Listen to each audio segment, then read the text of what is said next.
Hey carnivores, welcome back to the channel. It's me, Bella the Steak and Butter Gal. I hope you all are having a Gouda meat-fueled day.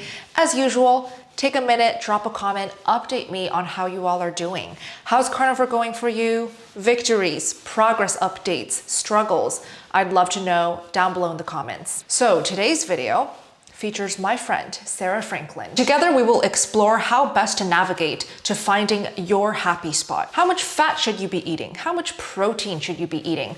How much in general should you be eating for your specific goals? Sarah will share her best advice on how best to start the carnivore diet, how to stick to it and proceed, and what tactics and protocols to utilize down the line when you are adapted and ready to troubleshoot. Another big concern that we talk about in detail is hair loss and acne, both of which Sarah has personal experience with. She shares what exactly she did to reverse her hair loss and what she did to improve her skin. Before I invite her on, I wanted to announce that Sarah will be one of the guest speakers in the October challenge. The rest of the guest speaker panel is shown on the screen, and I'm very excited to spend another month with the Steak and Butter Gang and all of the challengers. For those who are returning or who are familiar with these challenges, yes, the 90-day fat loss program is taught in these monthly challenges. Coach Raymond and Coach Emily will continue teaching all levels, level 1, 2, 3, and 4, and they will continue to give out the free schedules for each level in the October challenge as well. So if you're continuing on to the next level, feel free to go to sbgmeetup.com for more details and to know all of the benefits that is included in joining the Steak and Butter Gang challenge. Without further ado, let me invite on my guest, Sarah Franklin. Hey Sarah, how are you?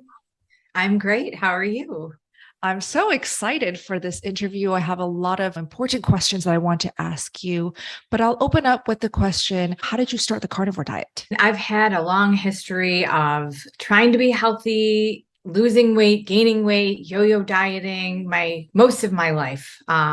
So really a lot of that is what brought me to carnivore. I'm 39 and I've dealt with, low fat, high fat, low carb, keto. I mean, I've done quick fixes, and they're never sustainable. Nothing has worked long term. I grew up in a low fat household. My mother was a primary care physician, so that's what we were always taught was eat low fat. And I think I started Weight Watchers in high school, just always wanting to be thin, and I was thin at the time. It's crazy to me that I look back, I was a cheerleader. I had no problems, doing Weight Watchers so soon really kind of set me up with the lifestyle of calories in, calories out, and that's all that mattered. I had bad skin though, really bad acne that I went on the birth control pill.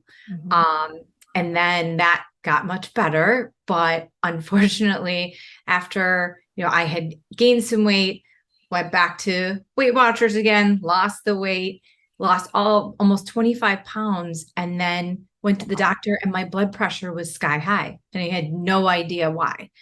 And looking back, it's like, well, I ate all of the carbs I think there were. I mean, I had fat-free popcorn, and you can lose weight doing any diet. And if you're under eating, but everything else is going to get messed up in the process. And once I came off of that, I had horrible cystic acne coming off the birth control pill that it was a mess. My weight was a mess. My skin was a mess. And, really kind of just always learning and trying to do more.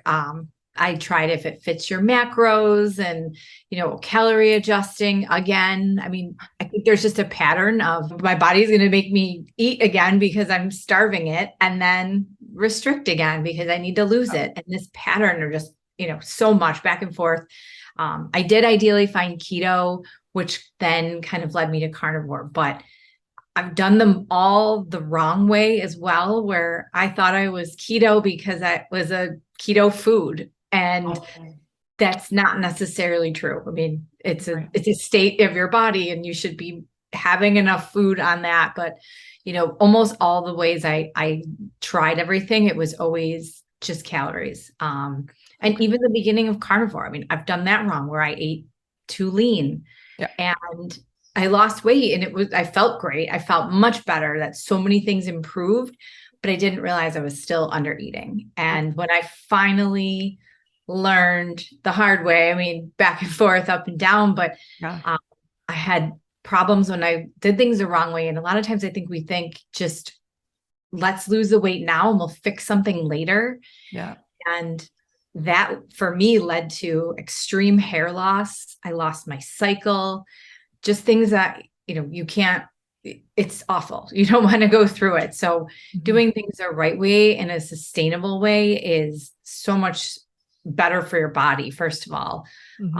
And, I finally found carnivore after Sean Baker. It was a January World Carnivore Month. And, coming from low carb, I'm like, well, I eat a lot of meat anyways. I might as well try this. And I couldn't go back. I mean, I didn't miss vegetables. I love, those are all my favorite foods anyways. So there really wasn't too much else to cut out at that point. That it was really, really showed me a lot. But just tweaking that, I mean, even carnivore itself can be overwhelming. Yep. And a lot of people say, just eat meat. And that's not enough for a lot of people. And that's kind of where I'm now really, trying to help others find their balance and their way of doing things. I actually am back in school to be a nutritional therapy practitioner so that I can actually help more carnivores understand, what's going to work for them and troubleshoot a lot of this so they don't have to go through all the pain.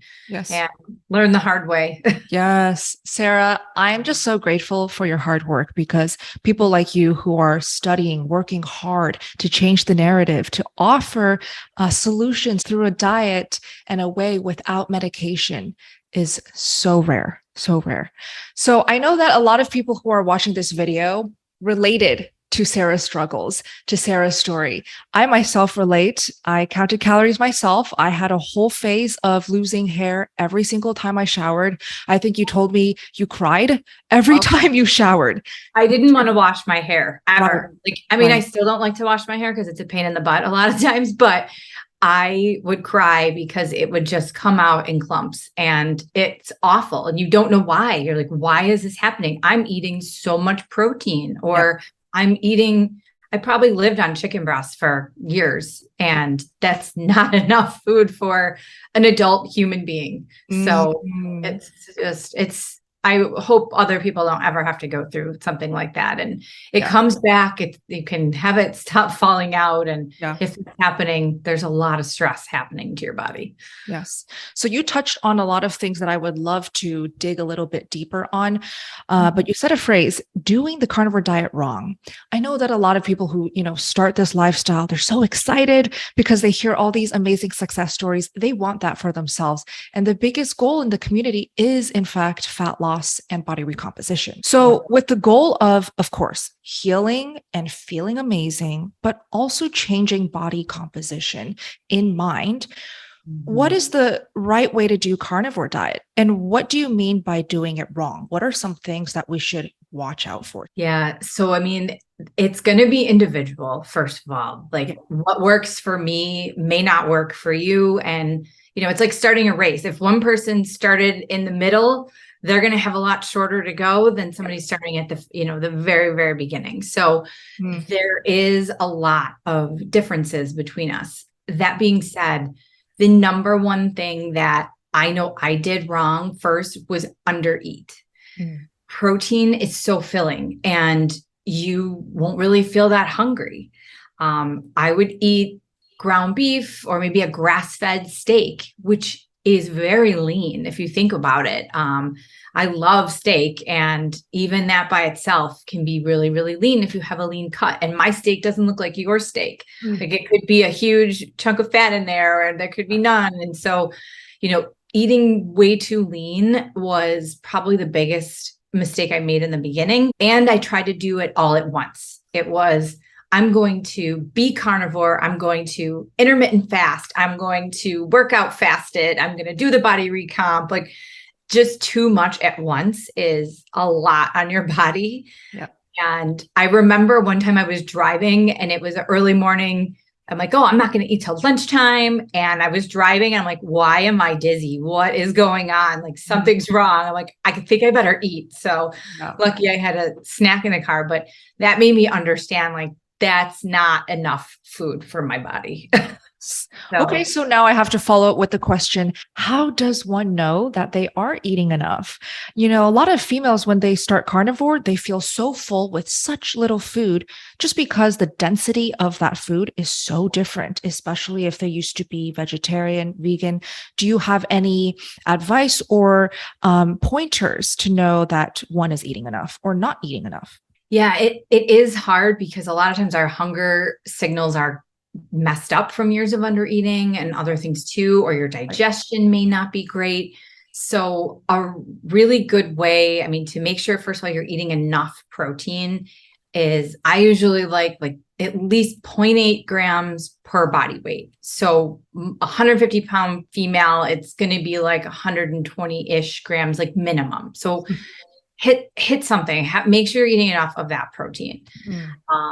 The other thing is, if your protein is not negotiable, you need a minimum per day. For energy, you either need fat or carbs. Like those are the fuel sources. You got the kindling, that's the carbohydrates, and you got the fat, that's that big log in the fire, burning good, low, easy, slow, good burn. And if you have zero carbohydrates, like you do on a carnivore diet, you need a fuel source. You need fat and you need enough of it. So if you're feeling really low energy, your hair is falling out, your skin's really dry, there's a lot of things that if you're not sleeping well through the night, there's a lot of things that can point to you're not getting enough fat and you're not getting enough overall calories. So really and that's not going to add a lot of bulk, because if you are full, maybe you're eating the right amount of protein because you're feeling good, but a scoop or two of fat on the plate is really going to go a long way, or fattier cuts of meat can really make a difference. So the volume, maybe, what fills you up, but you still need that energy to feel good. And for our number lovers who love a good, guideline of ratios. So clearly carnivore diet, 0 carbs. Carbs are kicked out. So with protein and fat, in your experience and opinion, what's the ideal fat to protein ratio? I know it works for me. I eat a higher fat. And I say that, I'm probably maybe 80, 20, 70, 30, and depending on the day, it depends too where you're coming from. If you're not having a cycle, if you're coming from under eating or lower body weight, all of those things might be reasons that you do need a higher fat to start that healing process of the body and repairing your cell. Fat, every cell is made from fat. Every hormone is made from fat. So, the more healing you have to do, I really think, raising that is going to be beneficial. However, that being said, you still need enough volume to feel full. So you're going to have to find, they're going to have to find what works for them. And initially a tracking app for 3 meals. Just putting in your most common meals to say, what is this calorie count? Because you might be at 1,600 calories if you ate 2 steaks a day. That could be very low. Yes. So just a guide. I don't want to track, and I don't think anybody needs to, but just to make sure maybe eating enough, you may realize, oh my gosh, there's no food there at all. So that's not enough. Yeah. And Sarah, you mentioned that it all depends on where you are in your journey, right? And you alluded to the race. I love that so much because we often forget that somebody that we are watching who is having victories is pretty much at the end of their race. They have gone through their journeys, their ups and downs, their learning curves after years and years. And we may think that, I should be there right now. We can very easily convince our minds of that. So could you speak a little bit about the importance of understanding yourself, how every single person's journey is so individual? Patience is the hardest thing. And once you even believe you got there, if somebody thinks oh, that person is done, and they probably aren't. Everybody is still evolving and still learning and trying new things and experimenting. But really people need to just slow down. Stop listening to every single podcast and every single trend. And I know there's a lot of information out there, but sometimes you might be overwhelming yourself and you need to give yourself time to see what's working for you. Are you improving? Are your symptoms improving? Are you sleeping better? Are you really angry at people? Do you snap for no reason? Are you hangry? I mean, these can be a lot of little things to know, like, is my body happy? Am I not? Yeah. It is individualized, because somebody that, might need to gain weight or had been in a deficit for a really long time is going to need a different approach than somebody that's been, very overweight, obese, that they may be having diabetes and other metabolic problems that is going to take them a longer time to be able to actually learn to, burn body fat. Everyone's going to have a different journey, even autoimmune issues or things like that, or thyroid. Like, there's just so much that is going to make it a different experience for every person. So absolutely. Let's bring back your story and your experience so that the audience can hear it as a learning experience, just a reference. So you said that you started carnivore diet. You were still struggling with hair loss, weight fluctuations. Before that, you were keto, but you had a lifelong of yo-yo dieting, right? Acne, hair concerns. So what did you toggle and play around with upon starting carnivore? And what did you learn from those experiments? At first, I was eating what I thought was higher fat, but really, steak and eggs is not high fat. It's really not when you look at it. But you still have this mental block that fat is going to make me fat, and it's scary. And I understand that. Yeah. So that was kind of my first. And then there was a lot of talk of this protein sparing modified fast and have really lean days. And I did that, and that really was not for me. That's where I did lose a lot of hair.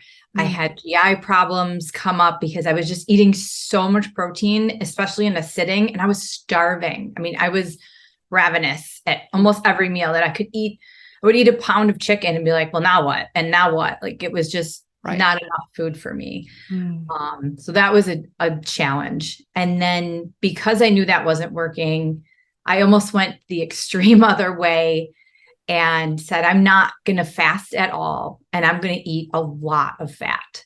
And I did do that. In a short term, you may want to up that and really kind of replenish your body, but your body learns to be full. Like, after you actually eat enough food, you're just not hungry, and you really learn what hunger is and what it's not, and naturally fasting, listening to your body, eating enough protein, but you're not overeating protein. Yeah. You're having enough fat, and you're listening to your body when you're hungry. Maybe that is 2 meals a day. And that's usually my sweet spot, because I can't eat enough food in one sitting with a history of GI problems. Yep. Maybe one day that'll change. So really, intermittent fasting with enough fat has really been a game changer for me. And then even I've been able to do some extended fasting as I got better and things healed. I did quit chronic cardio. That was a hard one. And a lot of people think they're working out or doing a HIIT class or whatever, you have to do 5-10 a week or whatever. It was a lot of boot camp type classes. And those were the things that were really not great. And I did overdo it. So a nice strength training a few times a week is short and sweet and can help with that body recomposition for sure. But overdoing it can undo everything you're doing as well, trying to get healthy. So I know that a lot of females, they come into carnivore and they have no idea what it feels like to be full or even hungry. So let's just do a case study. Let's say a female comes into carnivore. She has no signals that she feels she can trust. What's the best way to start carnivore for that individual? Start out eating enough food, breakfast, lunch, and dinner, 3 meals a day. 2 eggs for breakfast is not breakfast. Like, that is minuscule amount of food. Yeah. I think my dog could eat that and still not be full. Right. But having enough, like a decent meal at each meal, for at least a couple of weeks, 2-3 weeks, to see how do you feel? And then your hunger, I think, is, like some of the priming you've done in your group, like you actually will realize, man, I am ready for this. I am hungry. Right.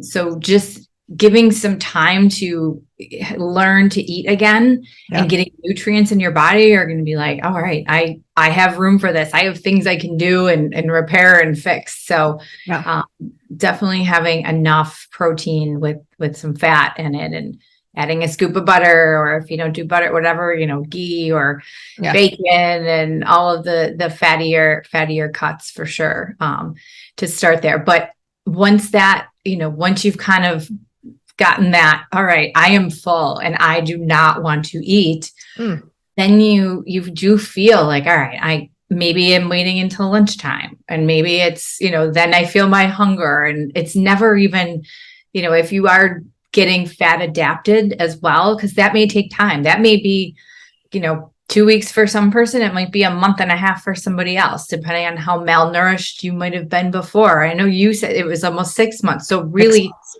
if you're still feeling starving, I think you need to eat. If you've deprived your body for so long, eat enough to then, when you actually feel like you don't want to eat, you're naturally having maybe 2 larger meals, and, see how you feel. But that's how I feel like it would start. But a dying animal has no hunger at all. So you need to eat something, and you need to then, teach your body you're having food again. There's fuel available. Having enough. Amazing. So I made a few videos with the coaches on my channel here regarding priming, but I have to say that Sarah, you're a member in the Steak and Butter Gang, and I find it so nice to see you even try the priming for yourself. Like in the middle of your carnivore journey, you already have so much experience with it, and you tried it yourself just to see what it could do. Could we just talk about your experience with priming? How did it go for you? It was really mentally tough because I was not hungry. I mean, and I was very well fat adapted at that point, and eating that much, I was tired. I was lazy. Like, it was like, who is this person? And so it was mentally tough to eat that much again. But I wanted to kind of see what maybe a newbie would feel, going through that process if they were wanting to try, especially somebody just starting the carnivore diet. They are, going to have cravings. They're gonna, want ice cream or maybe some sugar or something. So just kind of knowing what they would go through was the reason I did it. So I could say in the future, it will get better, and you will finally be like, I am ready to not eat for a little bit. And it really does, help your body feel full. What full feels like, what you can actually eat. You're not measuring anything. You're just listening to your body. So it will give you feedback, and it might be like, it may be stop feeding me, and it may be sooner for some and longer for others, but it was sooner for me because I feel like I was pretty well into my journey that I was like, I can't eat any more food. Right. That's awesome. So with priming, it's typically so beneficial for our newbies just to make sure that there is zero under eating happening. And for those who are not familiar with priming, I have made many videos discussing in detail with my coaches on how to prime effectively. The reason to prime is to, 1, nourish your body. So if you're new to carnivore, or if you have things to heal, priming can be tremendously beneficial. The second reason is because you want to fast effortlessly. If you would like to fast for longer lengths in hopes of feeling the benefits of autophagy or fat loss and body recomposition, priming is the essential base to fasting effortlessly in the future. Check out the videos that I've linked in the description box to learn more about priming. If you're ready to start, please go to sbgmeetup.com to access all the classes and weekly schedules. I did learn that maybe I could even eat a little bit more. So I was listening. A lot of times I would kind of do a couple scoops of, like a frozen butter on my plate. And then I would eat that and I would feel good. And now I just bring the stick to the table. Nice. So I've changed that a little bit, where I am eating a little bit more. Learning to eat to what your body is craving is definitely important. So what's a typical day of eating for you? You mentioned intermittent fasting. Are you incorporating any type of fasting? I usually will eat 2 meals, and they're pretty close together because I think I would be able to do an OMAD at some point, but I'm still not there volume wise. So a lot of times my first meal will be at 3 or 4 o'clock, and then my second meal might be at 6 o'clock. So depending on the day, but I do love steak. That's my number one is a ribeye. I love that. Nice.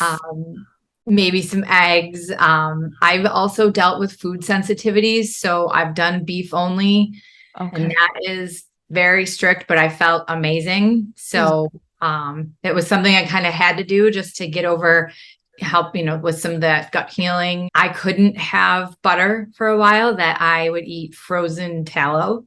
And most people would probably my entire family would be like, what is that stuff on your plate? It looks like mashed potatoes or something. Yeah, it does. For those that don't even know, it is beef fat. It's rendered beef fat, but I do like it either out of the fridge or out of the freezer, and it almost is like a cacao butter. Like if you've ever had that, it is. Yes. It does taste like that. So I ate that for my fat source, but yeah, a lot of people don't even know what tallow is, so I had eaten that for a while. But I love burgers. I love ground beef. I love eggs, pork belly, the big one.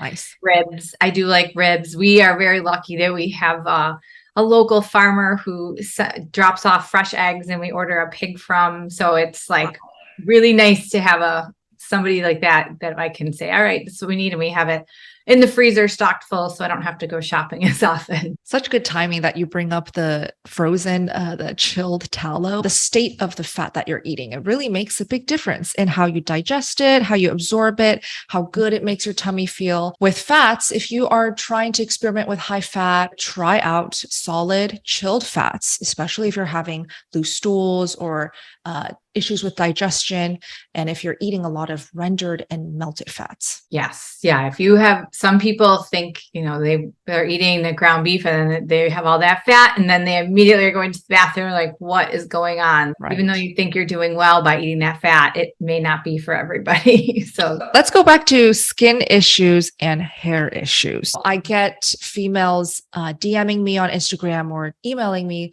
help, I am losing gobs and gobs of hair, or help, how did you heal your cystic acne? I've made videos with my personal experience, but I would love to hear what you did and toggled with to help with your hair loss, to reverse it. And how did you help your skin? Even before diet, I went to the dermatologist, and I was on antibiotics for over a year. When I was getting married, I was like, I don't want to have acne, and I better go to a dermatologist. And they put me on antibiotics for a long time. And guess what? My skin was clear, but as soon as I came off of it, it was a mess. It was just masking the symptom. So that was awful. And then they wanted to start me on Accutane, and I did do Accutane, and it was terrible. And I'm like, no, this is bad for me. Yeah. I can't do this. So learning and doing my own research, just trying to understand that acne was so much about insulin and blood sugar and my gut not being, ideal, and just all the antibiotics for that long will probably really mess things up. So I had worked with practitioners as well to say, I need something, and just doing a lot of different research, and the high fat approach really helped. Eating enough protein, I eliminated eggs for a long time. And testing. And I think you had done something recently, a video of just eliminating one or two things at one at a time, or adding one thing in one at a time. Things can be delayed. So if I was going to say today, I'm going to try an egg yolk because those are less of a problem. I'm going to try just the yolk, and I'm going to just have one, and I'm going to wait and see till tomorrow. Do I feel better? Do I feel worse? If there's nothing, I'm going to have another yolk, and then, or maybe two. And then after 3 days, if there's no problems, like, okay, then it's not that. But when I've had reintroductions that went terribly, and, when I first tried butter, it was like, oh, okay, I feel fine. The next day it was like, my skin was a mess. My I woke up at night, I had to run to the, loose stools. So it was like, that's going to have to wait. So doing your own elimination diet can be such a benefit, learning what you react to and what might be holding you back and what might be messing with your skin, your hair. I mean, any stress is going to make your hair fall out. I mean, if you have too much stress, your hair can fall out, whether that stress is under eating, not eating enough, or just your hormones being out of balance, your blood sugar being off, having an infection you don't know about. If you have a GI infection that is, running rampant from all the sugar you've eaten. So there's just so many ways that stress can affect you as a person, that you need to, try to lower the inflammation, eat a low inflammatory diet like carnivore, eat enough, and let things calm down. But enough fat will help that stress and help that, a lot of the blood sugar issues as well. Speaking of lowering and managing stress, one of the things that I have been implementing in my daily life is using blue blockers. So you all know that I'm often in front of a camera or a laptop, screens. It's just part of my career and daily life now. And to really prevent my eyes from straining and in return giving me headaches, which do stress me out and raise my cortisol levels, I have been protecting my eyes with blue blockers. I love these blue blockers from Bon Charge. This one is my absolute favorite one because it is so light and so complementary to my face shape. It also has adjustable nose rests, so you can have it sit higher or lower based on your face shape and nose height. Here's a look at the blue blockers. This design is called the Magnum design, and I will of course link my favorite designs and the ones that I wear every day down below in the description box. But I have been wearing these every single day, especially when I know that I'll be editing in front of my laptop, computer, desktop for hours on end. And they have been making a difference in, firstly, the state of my eyes, as in the hydration. I don't wake up with eyes that are nearly as dry anymore. My eyes don't get dry at all after a long day of work. And the benefit of wearing these blue light blockers is that it also helps with sleep. Your body is able to produce the melatonin at the end of each night so that you can sleep well and stay asleep. If you're interested in checking out Bon Charge blue blockers, I've linked it down below in the description box, as well as my discount code, SBGAL. Yeah. How long did it take you to reverse the hair loss? Like, how long did it take for that hair loss to stop? And then how long did it take for the hair to start regrowing? I had this happen 2 times because I'm messed it up. And like, this is why I'm like, please just, be patient with yourself because it is not a rush. Yeah. The first time it was when I kind of switched to keto all at once. And I'm like, all right, I'm never having these foods again. I'm only eating that. And I wasn't eating enough. And they call it like telogen effluvium. I mean, I lost probably half of my hair in a month. Like, it was just fast. Wow. Lots of it. Okay. And I'm like, what happened? And it stopped, but then it wasn't coming back. And it started finally growing back again. But it was only after I ate enough. Oh. The second time was I noticed it was coming out. There was more coming out in the shower. So I got ahead of it. Once I noticed, like, wow, that was more than normal. That made me say, something's wrong. What do I need to do? So I started just looking at any foods. It didn't have cheese or anything for a while, and no eggs. And I also had enough fat and added more fat, and just trying to calm inflammation, because fat is so helpful. Even though you see it, your body's like, oh my God, hair, there's more hair. Yeah. But I got ahead of it in advance, saying something's wrong. Let's reevaluate. Let's add some more fat. Take it easy. I'm going to not, try to do too much, because doing too much can really add more stress. And if you're already stressing and your hair's falling out, that's a sign you're overstressed. Right. Every time that hair loss or the issue of not having hair grow back is brought up in the gang, we always ask, are you eating enough? Have you tried upping your fats? The scariest horror stories that I have gotten are sadly from trying PSMF. So there must be something to eating way too low fat, right? So from what I hear, you reversed your hair loss purely through nutrition, right? You did not take anything topically, no meds, nothing. No. And in the past, I mean, I had tried everything, even when it had fallen out. When I had been dieting, my hair would break a lot. Mhm. And it was like, oh, everyone would think you got a haircut. I'm like, no, I didn't get a haircut. I just, things were just breaking and I didn't know why, but I never had enough food. And I bought everything. I bought all the scalp stuff. I got this spray and this vitamin and biotin and collagen and all the powders and packs, and it did nothing. So learning that, and yes, that the protein sparing modified fast was terrible for my body, and my hair was falling out. I woke up at night. I did not sleep well anymore. I had GI problems. So it really messed a lot of things up. And I lost my cycle when I did that as well. Wow. And how are you today with your cycle, hormone healing, and the hair? The hair is great. It's different lengths in there. I mean, there's like, some short new ones, there's some mid new ones. Yay. So it is growing and much better. So yes, that I love.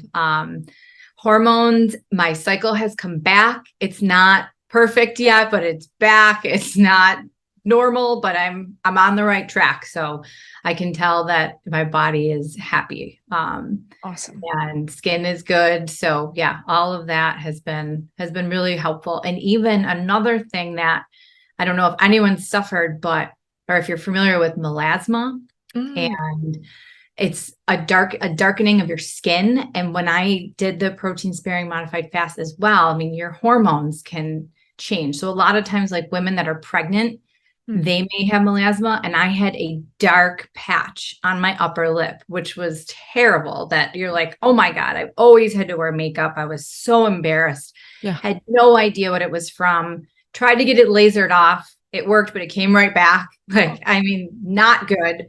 And that was a result of that. And then after eating enough and fasting, and it is gone. So I was shocked, because even the dermatologist, they would want to put you on cream and they tell you avoid the sun, because that was the problem. And that was not the problem. So it was the hormone imbalance, and that was coming out in my skin. So wow, much improvement. And Sarah, you sent me some progress pics of your body. You look fantastic. Okay. Oh, thank you. Look fit, healthy, vibrant, and talk about your skin. I can tell that you are glowing, healthy inside and out. But I was looking at your before and after photos, and I would love for you to share for our females who are watching. They're struggling with the body recomp. How important is the exercise to you? What can you do to get the weight loss going? I am a big advocate of exercise, but not all exercise. And I'm a person that I love resistance training, or weight training, and it doesn't have to be crazy. I think, like, a lot of times we think, oh, this is good, so more is better. And that is not the case. So right. You only really need to do it maybe 3 to 4 times a week, and that it'd be enough. I mean, your body recomposition, muscle is so important for longevity.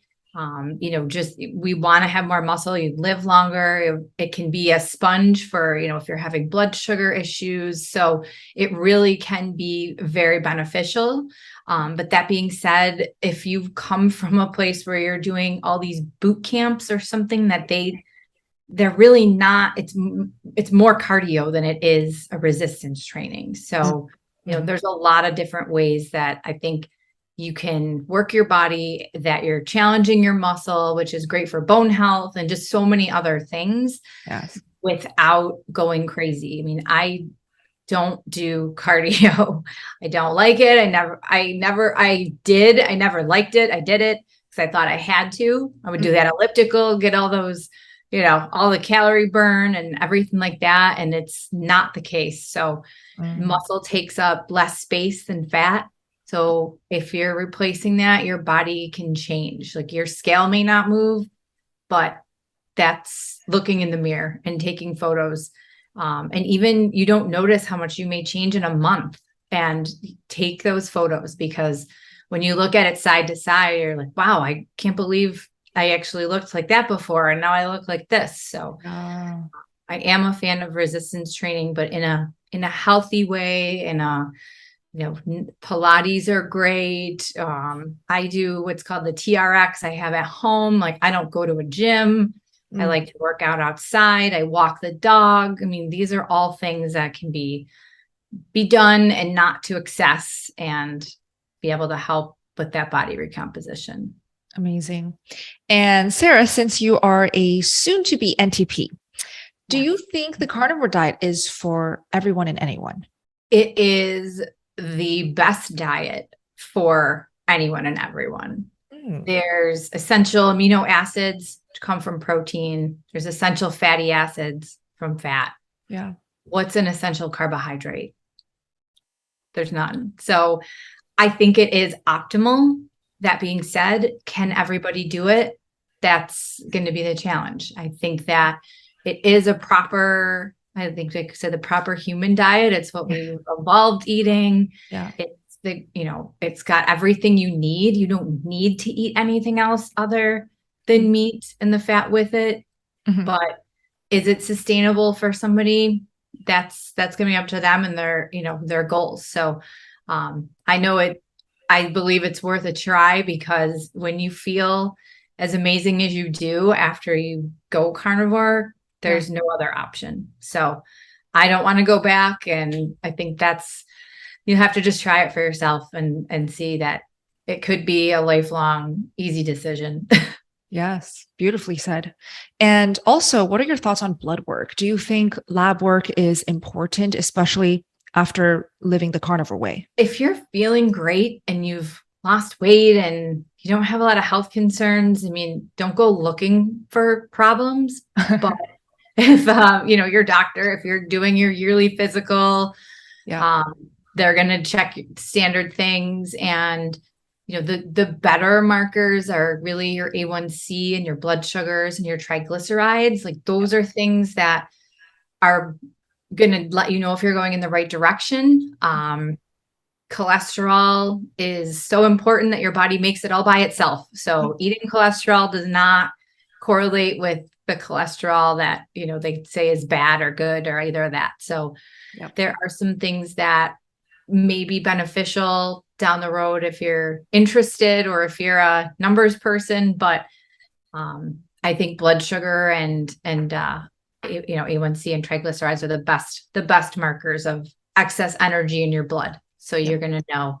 And I do have I have a ketone monitor. So like when I was doing things, I wanted to just experiment. So I like to learn and understand some of that. So I get it. If people are looking for numbers, it's not necessary. If you feel great. Yeah. It's something that some people just have to know. Sarah, thank you so much for your time and your wisdom. So, If somebody wanted more of you, where can they follow you? And if they wanted to work with you, how can they do so? I am on Instagram. It's at In the Buff Wellness. So BUFF, because I'm from Buffalo. So In the Buff Wellness, there's a link in there. You can email me. I am done with school in November. So I will be starting a waiting list and we'll take on clients one-on-one if you need help, where you just need a second set of eyes to know, you fill out a questionnaire of all your symptoms. If you're having other problems that have not resolved, there's a 3 to 5 day food and mood journal. So I can look at what you're eating and we can go from there and see very specifically if there's something that might be missing. So I'm happy to help any way I can, and even just spreading the word. So send me messages. Amazing. And also, I have the honor to say that Sarah will be a guest speaker in the October challenge. And you guys can all submit your questions for her, get to know her more, pick her brain even more live on Zoom. So all of Sarah's socials, links, and ways to contact her are down below in the description box. Sarah, thank you so much for being here. Thank you so much. Thank you all so much for watching to the very end. I hope you enjoyed this conversation with Sarah. Please feel free to follow her, show her some love and support. Sarah will be a guest speaker in October in the Steak and Butter Gang 30-Day Carnivore Challenge. So if you guys are looking for a place for support, connection, coaches guidance, and guest speaker Q&As, feel free to join the next 30-day carnivore challenge at sbgmeetup.com. I'll put on the screen the rest of the guest speaker panel lineup. And for each of these guests, you can submit your personal questions before the live Zoom Q&A starts. And this month, the panel of guests offer a wide variety of specialties. Sarah Franklin, you guys all met her in this video. Dr. Ovadia, who is a heart surgeon and specialist in all things heart health. Then we have Dr. Elizabeth Bright, who is the female hormone specialist. She will answer all of our questions on menopause, perimenopause, postmenopause, adolescence, teenage female health, all of it. And then we have Dr. Al Danenberg, who is the carnivore cancer specialist. Susie Sirloin is the CEO of Strasburger Meats. She will enlighten us about everything regarding the meat industry. And Professor Bart Kay, who is the carnivore go-to scientist. And if you miss any of the calls in the 30-day carnivore challenge, don't worry, because I record and post all playbacks for members only. It is an excellent way to stay on track, stay accountable, get the answers and guidance that you need from professionals, experts, and coaches in the carnivore space. So I look forward to meeting you if you join the October challenge, and I hope you all have a wonderful Gouda Meat Fuel Day. I also wanted to let you guys know that if you are looking for even more carnivore content, I'm about to go outside and play ball with Simba. Also, Simba says hi. I absolutely love posting short, concise, and fun reels on Instagram.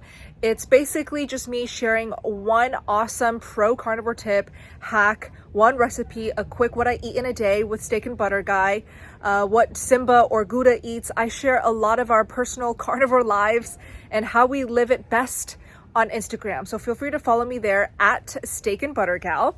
And I recently started posting and playing around with Nunu, which is a new platform where I can give you guys the power and say on what I should do next. So I'm going to utilize it to choose what I post on YouTube, on Instagram, what video to post next, what action to do next, what interview guest I should do next.